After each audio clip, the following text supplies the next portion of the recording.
পটুয়াখালীর দশমিনা উপজেলা ও পার্শ্ববর্তী এলাকার জনদুর্ভোগ সৃষ্টিকারী এবং অসৎ উপায় অবলম্বনকারী দশমিনা এক্সপ্রেস নামক বাস সিন্ডিকেট বন্ধ সহ নিরাপদ সড়ক নিশ্চিত করার দাবিতে মানববন্ধন কর্মসূচি পালিত হয়েছে। পটুয়াখালী থেকে সঞ্জয় ব্যানার্জির প্রতিবেদনে দেখুন বিস্তারিত। বৃহস্পতিবার বেলা ১১টায় উপজেলা পরিষদ এলাকায় উপজেলা সর্বস্তরের জনগণ ব্যানারে এ মানববন্ধন কর্মসূচি পালিত হয়।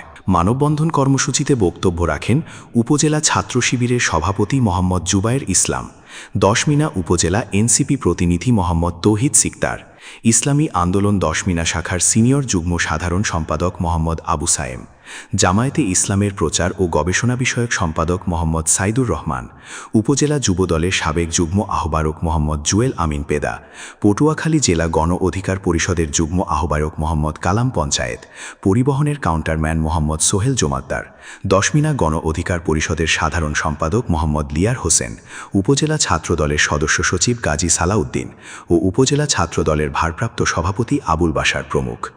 বক্তব্যে তারা বলেন, সাম্প্রতিক সময়ে সড়ক দুর্ঘটনার সংখ্যা আশঙ্কাজনক হারে বাড়ছে। প্রতিদিনই প্রাণহানির ঘটনা ঘটছে, যা সাধারণ মানুষের মাঝে উদ্বেগ আতঙ্ক সৃষ্টি করছে। এই পরিস্থিতি থেকে উত্তরণে সরকারের সংশ্লিষ্ট দপ্তরগুলোকে আরও সক্রিয় ও কঠোর হবার দাবি জানান তারা।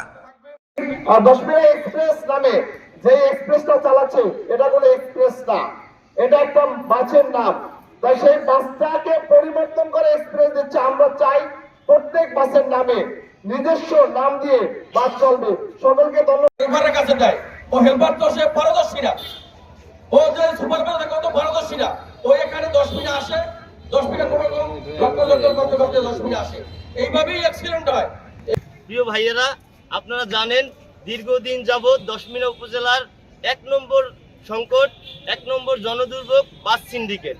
তারা সকল বাস পরিচালনা করছে ফিটনেসবিহীন গাড়ি এবং অদক্ষ ড্রাইভারের পরিবর্তে হেল্পার গাড়ি চালায়।